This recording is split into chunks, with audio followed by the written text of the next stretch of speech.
Welcome back to the Red Dice Diaries RPG podcast with John and Hannah. Hi. And today we're going to be discussing random encounter charts by area.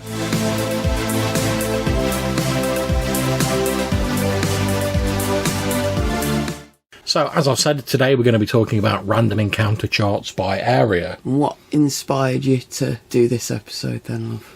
Okay, well, when I was creating the framework for my current Smoke and Snow Old School Essentials campaign, I started thinking about random encounters. There's a few reasons I like random encounters. It adds an element of chance into a game. It means not everything's pre-plotted, which makes it more interesting for me as a GM. And it's a bit of a challenge for both the player characters and also myself as a GM. So, does this, come from charts you've got from the books, or...? Yeah, well, Old School Essentials uses a series of charts by default that take into account things like terrain. And the way that basically works is you choose your terrain type, you roll on that chart, and then it will give you like a subtable to roll on. So you might get, I'm rolling for plains for the terrain. Then it might say roll on chart 2, animals. And you roll on that, and that tells you what the encounter is. And that has a mix of like NPCs and monster encounters and stuff like that. So, do these charts always give you an encounter, or is it sometimes... If you roll on those charts, they always give an encounter. And the way it works in Old School Essentials is sort of every now and again you basically roll a d6, and if you get a 1, there's a random encounter. So if you don't get that 1 on the d6, there's no encounter. So they don't happen all of the time. And... are they always combat encounters? Not necessarily. Like I say, there's a mix of NPC encounters on there as well. So it tends to be like, you might come across some traders or some merchants, maybe some sailors or other adventuring parties, and they can turn into combat encounters. So obviously, if you go, some merchants over there, let's rob their wagon, that's going to turn into a combat encounter. But they don't have to. It depends on how the players deal with that. And that's another good thing about random encounters. I think it's a good point you made, love, that they're often perceived as just being like, you roll on this random encounter, you got some monsters pop up, you fight monsters, collect XP and gold, go on your way. But they don't always have to be like that. It could be an encounter with like an NPC group or something like that. And I mean, in fact, in my last Old School Essentials campaign session, they're on like a small sort of island called Witch Isle, which they've recently helped sort of purge of undead, and they were exploring that. We had a random encounter. I rolled it, and it said they'd come across an experienced adventuring party, and we had a whole scene spin-off from that, where there was this other like more experienced adventuring party who turned up and were like, "Yes, we've heard about the tales of undead on this island. We're here to deal with it." And the player characters were like, "Actually, we've kind of already dealt with that." And like a good portion of the session was just like them finding out about these other NPCs, this other adventuring party, which enabled us to expand the world background. And also it was nice and challenging for myself because I had to like improvise this other adventuring party, and we had a bit of a laugh about it. So like there's an elf in the group, and the players were like, "Oh, I bet he's got long hair," and he keeps like going on that, and I was like, "You best believe he has now you mentioned it." And we just played off that, and it was a great fun encounter, and there was no combat rolled whatsoever, apart from when another encounter occurred and they got attacked by a pterodactyl, but that was them and the NPCs fighting against the same thing. Cool. So it sounds like you've been doing this for the campaign you've been running for a while. Have you personalised it in any way? Yeah, well, my campaign setting is like a sort of subarctic climate. So what I did was originally I just took the default ones from Old School Essentials, and where they'd got monsters that were maybe not appropriate for subarctic climates, like snakes and stuff like that, I just switched them out for more like appropriate results. Now, recently I've started to rework these charts, and I've divided up the map into like discrete areas. And obviously on the podcast you guys can't see this, but I'm showing Hannah like this is the initial sort of like hex map area, and you can see I've split it up into like different named sort of areas. So we've got like the Vilken Woods, the Grey Heights, Witch Isle, Whale Song Forest, Southern Coast, stuff like that. Definitely not been influenced by me looking at the biome map for Minecraft at all. No, not at all. This is standard hex map. This is like Tale as old as time, song as old as rhyme. Hex map and the beast. So there's a few reasons I wanted to do this and split it up into discrete areas. The first one is having those discrete areas like gives you a little bit more flavour in the setting.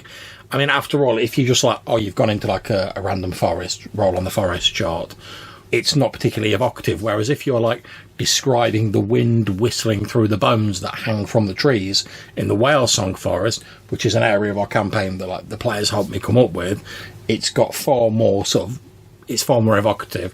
Also, having these themed areas helps when improvising. So I mentioned Witch Isle earlier, which earlier on in the campaign was like crammed full of undead. If you know the PCs are heading there and you've got a general sort of flavour of what that area is, if it comes to like improvising, a little bit of the work's already been done for you because you sort of know what that area is famous for. Now, another benefit is it can also involve actually less tables. And obviously not always, this depends on how many areas you've got on your map. But looking at it, I could probably say there's about 10 areas on this map. So I need 10 tables, one for each area on the map. Whereas if you're using all the different types of terrain and all the subtables from Old School Essentials, there's a lot of different tables in there. Now, that's not always the case. If you've got loads and loads of areas, you'd have more for it. But obviously, you only need to concern yourself with the ones that are in the actual areas where the players are like moving through. And finally, as you sort of go on, areas will get a bit of like a distinctive reputation of their own. So if the players realise that like the majority of encounters they have in the Whale Song Forest are like mutants and undead, let's say, and then in the Wolf Forest it's mainly like animals and like trappers from nearby settlements, both areas start to get a very distinctive, different feeling. So, you know, they might be a bit less cautious when they're moving through the Wolf Forest. They know it's mainly animals and NPCs who aren't going to attack them. Whereas when they go to the Whale Song Forest, they're like, oh, it's rammed full of mutants and undead. We best be like on our guard as we go through here. And it all just adds some extra layers of depth to the characterisation of your campaign setting without actually you having to do a great deal more work or adding a lot of extra complexity to it.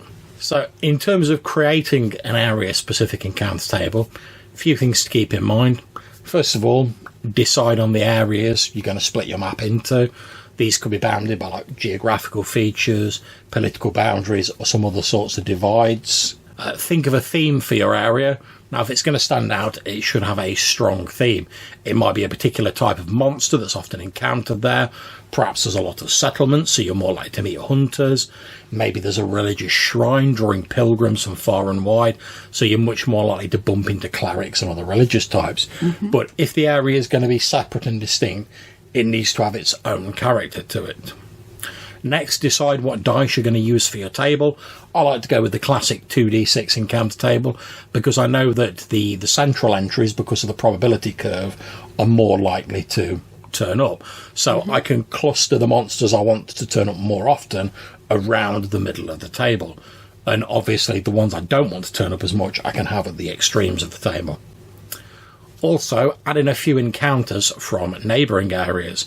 So on my 2d6 tables, I have the entry at 2 and 12 as encounters from areas adjacent to the one the chart covers. This makes the game world feel a little less static, a little bit more dynamic.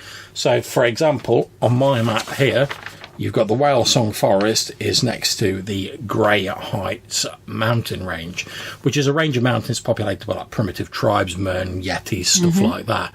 And if you get like a really low or a high roll when you go through the Whale Song Forest, you might encounter one of these yetis or these tribesmen. Perhaps they've come down from the mountains to hunt.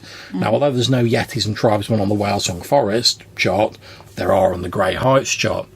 If you want a bit more randomness, you could even have entries 2 and 12 on your 2d6 table. Just say, re-roll on the Grey Heights table or something similar. Although that does potentially increase the amount of dice rolled and slow the process down ever so slightly, but it's not exactly enough to be a game killer. My next bit of advice would be to pick a handful of monsters that will be commonly encountered in the area.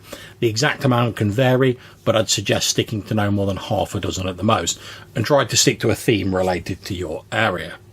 If you're using a 2d6 table or something with a probability curve, then place these encounters on your table in the places that are liable to be rolled more often. And my final piece of advice for coming up with these tables would be, as we said earlier, don't forget those non-combat slash monster encounters. Just because it's a random encounter chart, it doesn't have to be full of hostile monsters. Perhaps due to the number of settlements on the southern coast, the PCs are more likely to meet travellers and prospectors, or messengers carrying missives between different settlements. Although these encounters can involve a bit more talking, and so they require the GM to be a bit more comfortable with improvising, they can go a long way to adding a lot of depth to your campaign setting, and they can be a welcome change of pace from the more sort of typical combat encounters. So there's something to add in here would be, what about the size of the chart? Because like, if you're walking through a really safe area, Yeah. you're not all that likely to encounter hostile monsters. But what if it's also a quiet area? Well, I feel there's a couple of ways you can handle that. As we were saying in Old School Essentials, you're rolling that D6 first, and it's only if you get a 1 on that D6 roll that you're going to actually have an encounter. But you could easily vary the amount of times you roll that D6. So if you're in an area that's like chock full of potential encounters, you might say, oh, every turn the players are moving through here, I'm rolling that D6. If I get a 1, random encounter. If you're in an area that's like quite quiet or quite deserted, you might say, do you know what, I'm only going to roll like once every 4 turns or something. And obviously each time you roll, you're not guaranteed to get an encounter. But if you're spreading out the rolls, the actual number of encounters you're going to come across is going to be far fewer as a result. And that means you don't have to like tinker with the tables or put like blank entries on the tables. But there's also nothing as well to stop you putting extra, just like little bits of flavour that aren't actual like encounters on your encounter table. So let's say you're travelling through a desert that was reputed to once be the home of an ancient empire in like the time before time, and it's now all sort of fallen and crumbled beneath the sands and there's nothing left of it apart from ruins. You might have an entry in your encounter table that just says you come across an odd coloured piece of glass in the sand.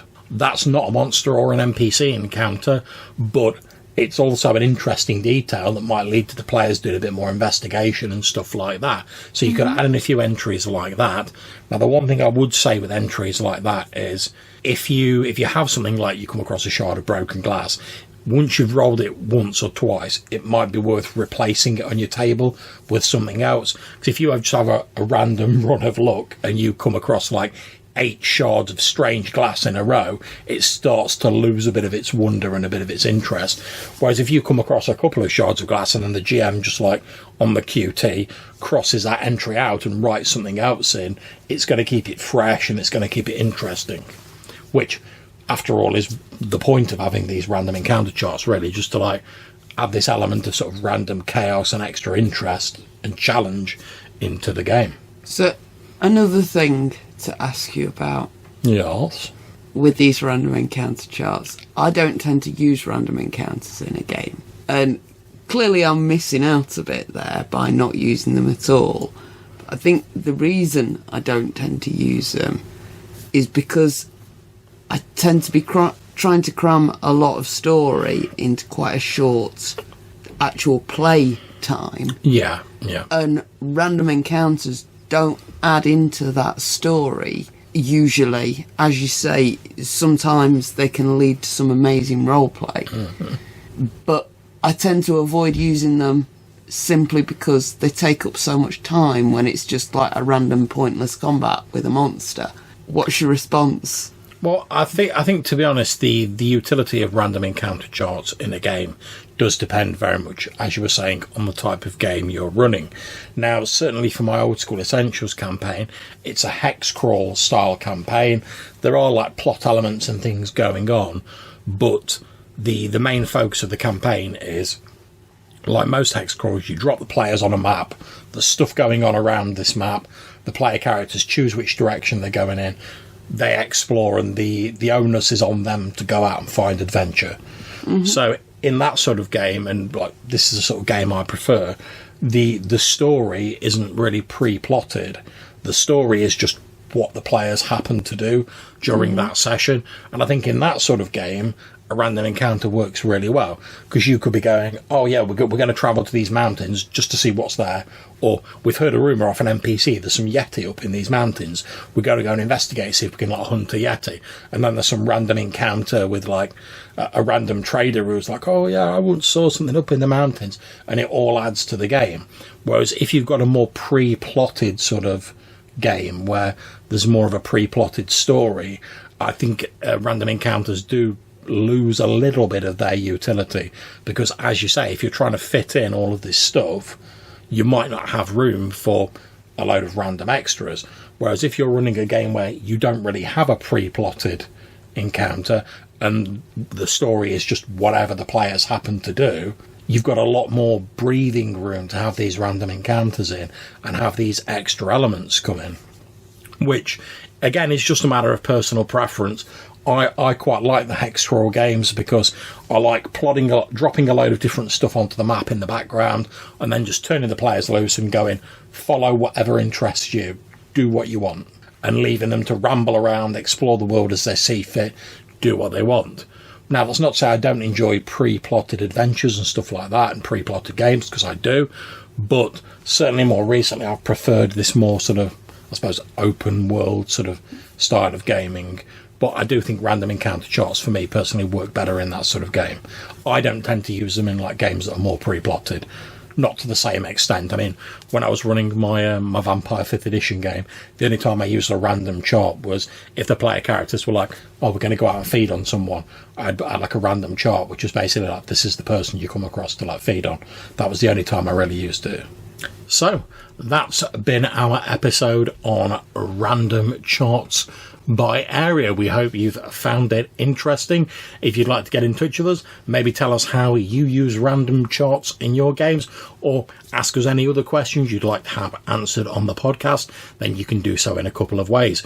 You can leave us a voicemail message on SpeakPipe. There's a link in the description of this show, or you can send us an email to rddrpgpodcast@gmail.com. Until we see you next time, take care, stay safe, and whenever you're playing, have fun. Bye.